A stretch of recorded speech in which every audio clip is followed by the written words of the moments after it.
दर्शक ब्रेक तो बाद तुहाडा स्वागत है जी। डॉक्टर साहब साडे कोल जिस तरह के फेसबुक मैसेज आए ने जिहड़े साडे दर्शकों ने बड़े मान ते प्यार नाल लिखे ने आपां पहलां उहनूं पढ़दे हैं फिर बाद च अज दा जो एंड वाला इशू होएगा।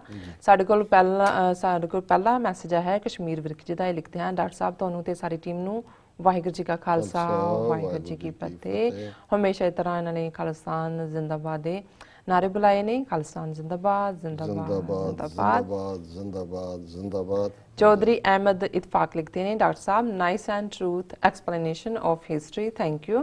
बहुत शुक्रिया। चौधरी अहमद इतफाक फिर दोबारा लिखते हैं गुज्जर जी असी भी गुज्जर हाँ खैर नाल बोलो जरा। हाँ एक सचिन कोई गुजर ला के लिखते हैं उन्होंने बलूचिस्तान की बड़ी तकलीफ होंगी है जी। ये सारे अपने काम लाए हुए ने इन्हां दी शायद ब्रेड बटर इहदे चों निकलदी है। बिल्कुल सचिन तनवार गुजर जी लिखते हैं great job free Balochistan.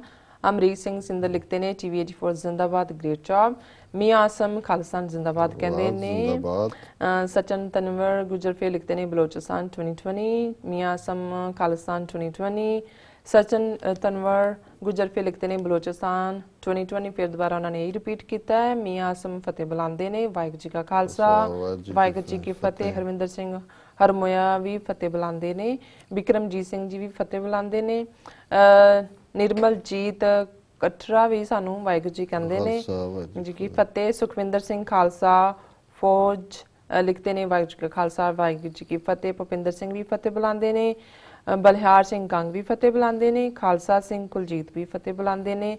Vikramjit भी सानू फतेह बुलाते हैं। हाँ जी शमशेर सिंह वाहिगुरू जी फिर शमशेर सिंह 2020 सिख आईडी तो वाहिगुरू जी का खालसा वाहिगुरू जी की फतेह। डॉक्टर साहब ji Sikh nation need USA current super power India only scared of America China and UNSC Waheguru ji का खालसा वाहिगुरू जी की फतेह। देखो बहुत कुछ साउथ एशिया च बदल रहा है और आने वाले पीरीयड सिख फैक्टर एक इंपॉर्टेंट फैक्टर वजों रैकगनाइज होएगा। इस वेले अमरीका दे पॉलिसी मेकरस नूं भी पता नहीं है कि वो की कर रहे हैं। सो मेरा ख्याल है भी सानू बड़ी सियाणप दे नाल तुरना पेगा। कृपाल चीमा लिखते हैं इज दैट भी possible can go village by village to find out by asking people how many Sikhs Punjabi young generation killed by Indian government. बिल्कुल तुसीं ठीक कह रहे हो। ਜਦੋਂ ਅਸੀਂ ਇਹ ਟਾਸਕ ਹਿਊਮਨ ਰਾਈਟਸ ਗਰੁੱਪਸ ਨੂੰ ਕਰਨ ਲਈ ਕਹਿੰਦੇ ਸੀ ਈਵਨ 15 ਸਾਲ ਪਹਿਲਾਂ ਵੀ ਕਿ ਵੀ ਤਰੀਕਾ ਇਹੀ ਹੈ ਵੀ ਅਖਬਾਰਾਂ 'ਚ ਵੀ ਐਡ ਦਿਓ ਟੀਮਾਂ ਬਣਾਓ ਤੁਸੀਂ ਗਰੁੱਪਸ ਦੇ ਵਿੱਚ ਜਾ ਕੇ। ਲੇਕਿਨ ਕਿਉਂਕਿ ਇਹਦੇ 'ਚ ਰੀਅਲ ਗਰਾਊਂਡ ਵਰਕ ਅਵੇਲੇਬਲ ਹੁੰਦਾ ਔਰ ਸਾਡੇ ਵੀ ਉੱਥੇ ਜਿਹੜੇ ਬਹੁਤ ਸਾਰੇ ਕੰਮ ਕਰਨ ਵਾਲੇ ਨੇ ਉਹ ਲਾਈਮ ਲਾਈਟ ਔਰ ਬਿਆਨ ਦੇਣ ਤੱਕ ਹੀ ਮਹਿਦੂਦ ਹੈ ਗੱਲ ਔਰ ਅਨਫੋਰਚੂਨੇਟਲੀ ਜਿਹੜਾ ਇਹ नहीं हो सके। और हरप्रीत सिंह जवाब कहते हैं इन्होंने कुछ नहीं दसना हल आज़ादी ही है। सो असी इन्हां सारे वीरां दा शुक्रिया अदा करते हैं जी। डॉक्टर साहब एंड वाले इशू बारे तुसीं की कहना चाहोगे? देखो एक उर्दू का कपलेट अक्सर दोहराया जाता रहा मैं भी पढ़ता रहा कि जब बुतों ने जब दिया रंज बुतों ने तो खुदा याद आया। नहीं कि पहला बुत परस्त सी जो उन्होंने चों रंज निकलिया तो फिर रब रब होने लग गया फिर एक रब च यकीन हो गया जी। हुण दिल्ली हाई कोर्ट च वकीलों ते उन्हां दीयां जदादां ते पिछले दिनों च हमला होया JNU इशू नूं लैके और उस मामले च संबंधित एक पैटीशन है और वो पैटीशन जस्टिस गीता मित्तल ते जस्टिस C हरी शंकर ये सुन रहे हैं।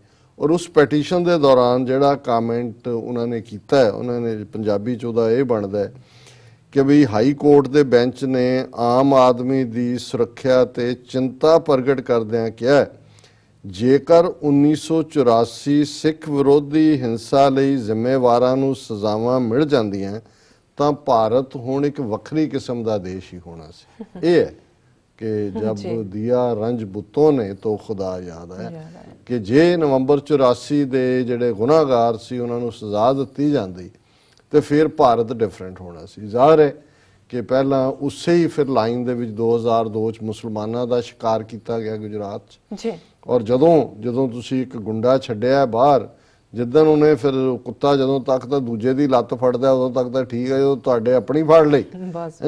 फिर हुण अज जो माहौल बनया होया है भी कोई भी सुरक्षित नहीं वो फिल्म का मामला होए किसी का कोई होर होए माइनॉरिटीज़ तो है ही ने वलनरेबल पर अज जिवें ईवन जिस हद तक जाके ना गुंडिया ने ਗੌਰੀ ਲੰਕੇਸ਼ ਜਰਨਲਿਸਟ ਔਰ ਦੂਜਿਆਂ ਦੇ ਉੱਤੇ ਕਿਸੇ ਦੇ ਮੂੰਹ ਤੇ ਸਿਆਹੀ ਪਾਤੀ, ਕਿਸੇ ਨੂੰ ਦੂਜਾ ਕਰ ਦਿੱਤਾ।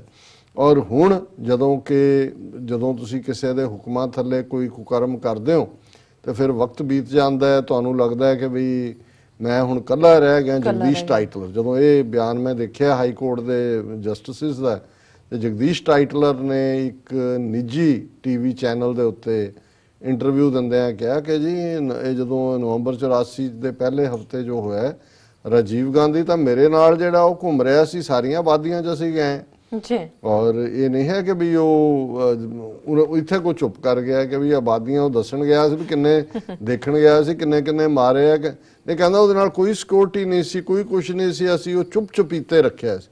ਸੋ ਮੈਨੂੰ ਇਹ ਲੱਗਦਾ ਵੀ ਇਹ ਟਾਈਟਲਰ ਨੇ, ਹਾਲਾਂਕਿ ਇਹਦੇ ਤੇ ਇੱਕਦਮ ਬਿਆਨਬਾਜ਼ੀ ਸ਼ੁਰੂ ਹੋ ਗਈ। ਕੈਪਟਨ ਅਮਰਿੰਦਰ ਨੇ ਉਹਨੂੰ ਡਿਨਾਈ ਕਰਤਾ, ਸੁਖਬੀਰ ਬਾਦਲ ਤੇ ਮਨਜੀਤ ਜੀ ਕੇ ਤੇ ਦਿੱਲੀ ਉਹ ਆਪਣੇ ਕੰਮ ਦੇ ਉੱਤੇ ਪ੍ਰੈਸ ਕਾਨਫਰੰਸਾਂ ਕਰਕੇ, ਦੇਖੋ ਜੀ ਅਸੀਂ ਤਾਂ ਪਹਿਲਾਂ ਹੀ ਕਹਿੰਦੇ ਸੀ ਰਾਜੀਵ ਗਾਂਧੀ ਹੈ। ਲੇਕਿਨ ਮੈਂ ਇਹਨੂੰ ਇਹ ਸਮਝਦਾ ਵੀ ਉਹਨੇ ਸੋਨੀਆ ਗਾਂਧੀ ਨੂੰ ਔਰ ਜਿਹੜੀ ਲੀਡਰਸ਼ਿਪ ਹੈ ਇਹ ਉਹਨੇ ਇੰਡੀਕੇਟ ਕੀਤਾ ਵੀ ਮੈਨੂੰ ਬਚਾਓ ਜੀ, ਨਹੀਂ ਤਾਂ ਮੈਂ ਫਿਰ ਸਾਰਾ ਭੇਦ ਖੋਲ ਦੇਣਾ। ਪਰ ਇਹ ਉਹਦਾ ਕਹਿਣਾ ਹੀ ਆਪਣੇ ਆਪ ਦੇ ਵਿੱਚ ਸਬੂਤ, ਹਾਲਾਂਕਿ ਕੋਈ ਸਬੂਤ ਦੀ ਲੋੜ ਨਹੀਂ ਹੈ ਵੀ ਰਾਜੀਵ ਗਾਂਧੀ ਦੇ ਹੀ ਆਰਡਰ ਥੱਲੇ ਸਾਰਾ ਕੁਝ ਹੋਇਆ। ਲੇਕਿਨ ਹੁਣ ਉਹਨੂੰ ਲੱਗਦਾ ਵੀ ਮੈਂ ਕੱਲਾ ਲੱਗਾ ਫਾਇਲ ਲੱਗਣ ਤੇ ਤੁਸੀਂ ਹਾਲਾਂਕਿ ਇਹਨੂੰ ਵੀ ਕੁਝ ਨਹੀਂ ਹੋਣਾ, ਉਹ ਵੀ ਐਵੀਡੈਂਸ ਇੱਕ ਕੋਰਟ ਦੂਜੇ ਵੀ ਕੁਦਰਤੀ ਮੌਤੇ ਮਰੇਗਾ HKL ਭਗਤਾਂ ਨੂੰ, ਜਿਸ ਕਿਸਮ ਦਾ ਮਾਹੌਲ ਹੈ। ਤੇ ਇਹ ਹੈ ਕਿ ਜਦੋਂ ਇੱਕ ਉਸ ਸਿਚੁਏਸ਼ਨ 'ਚ ਬੰਦਾ ਪੁਸ਼ ਹੋ ਜਾਂਦਾ ਹੈ ਕਿ ਜਦੋਂ ਤੁਸੀਂ ਜਿਸ ਹਾਲਤ ਦੇ ਵਿੱਚ ਕਿਸੇ ਦੇ ਲਈ ਕੁਝ ਕਰਦੇ ਹੋ ਫਿਰ ਖਲੋਂਦਾ ਕੋਈ ਨਹੀਂ। ਅਜੇ ਤਾਂ ਜਿਹੜੀ ਰੱਬ ਦੀ ਦਰਗਾਹ ਦੀ ਸਜ਼ਾ ਹੈ, ਜੇ ਸਿੱਖ ਸਜ਼ਾ ਦੇ ਦੇਣ ਉਹ ਤਾਂ ਵੱਖਰੀ ਗੱਲ ਹੈ, ਨਹੀਂ ਤਾਂ ਰੱਬ ਦੀ ਦਰਗਾਹ ਤਾਂ ਅਲਟੀਮੇਟਲੀ ਹੈ ਹੀ ਹੈ ਸਜ਼ਾ ਦੇਣ ਲਈ।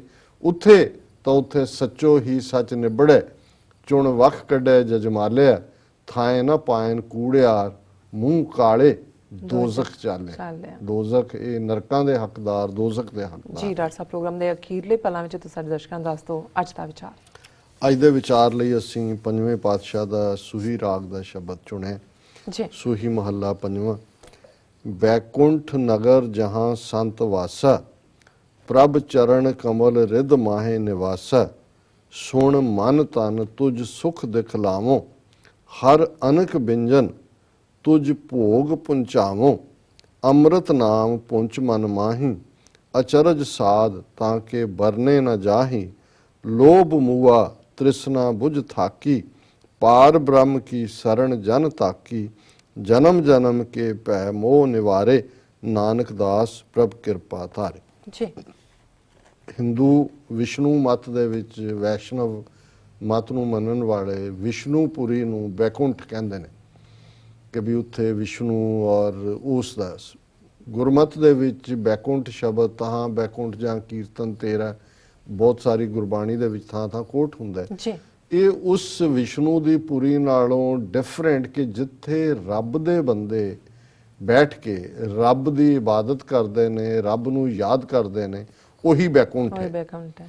ਔਰ ਰਹਾਉ ਦੀ ਜਿਹੜੀਆਂ ਤੁਕਾਂ ਨੇ, ਸੁਣ ਮਨ ਤਨ ਤੁਝ ਸੁਖ ਦਿਖਲਾਵੋ, ਹਰ ਅਨਕ ਬਿੰਜਨ ਤੁਝ ਭੋਗ ਪੁੰਚਾਵੋ। ਪੰਜਵੇਂ ਪਾਤਸ਼ਾਹ ਫਰਮਾਉਂਦੇ ਨੇ ਕਿ ਹੇ ਮੇਰੇ ਮਨ ਤੇ ਮੇਰੇ ਤਨ, ਆ ਤੈਨੂੰ ਮੈਂ ਦੱਸਾਂ ਕਿ ਸੁਖ ਕਿੱਥੇ ਮਿਲਦਾ ਜੀ, ਤੈਨੂੰ ਮੈਂ ਸੁਖ ਦੱਸਾਂ ਕਿੱਥੇ ਹੈ।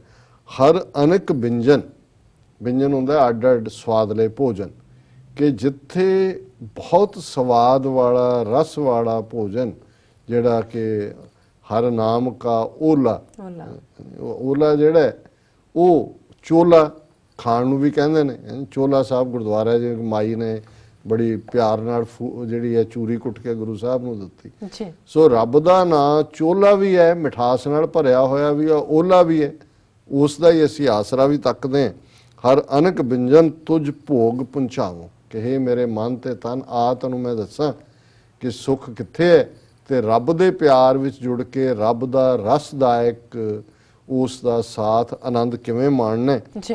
ਔਰ ਫਿਰ ਬੈਕੁੰਠ ਨਗਰ ਜਹਾਂ ਸੰਤ ਵਾਸਾ, ਬੈਕੁੰਠ ਵਿਸ਼ਨੂੰ ਦੇ ਨਾਲ ਨਹੀਂ ਹੈ, ਜਿੱਥੇ ਰੱਬ ਦੇ ਬੰਦੇ ਵਸਦੇ ਨੇ, ਰੱਬ ਦੇ ਪਿਆਰੇ ਰਹਿੰਦੇ ਨੇ, ਬੈਕੁੰਠ ਨਗਰ ਹੈ ਉਹ। ਪ੍ਰਭ ਚਰਨ ਕਮਲ ਰਿਧ ਮਾਏ ਨਿਵਾਸਾ, ਇਸ ਲਈ ਕਿਉਂਕਿ ਉਹਨਾਂ ਦੀ ਸੰਗਤ ਦੇ ਵਿੱਚ ਰੱਬ ਦੇ ਕਮਲ ਵਰਗੇ ਚਰਨ, ਉਸ ਦਾ ਦੀਦਾਰ, ਉਸ ਦੀ ਹੋਂਦ ਤੁਹਾਡੇ ਦਿਲ ਦੇ ਅੰਦਰ ਹੁੰਦੀ ਹੈ। ਅੰਮ੍ਰਿਤ ਨਾਮ ਪੁੰਚ ਮਨ ਮਾਹੀ, ਅਚਰਜ ਸਾਧ ਤਾਂ ਕਿ ਬਰਨੇ ਨਾ ਜਾਹੀ।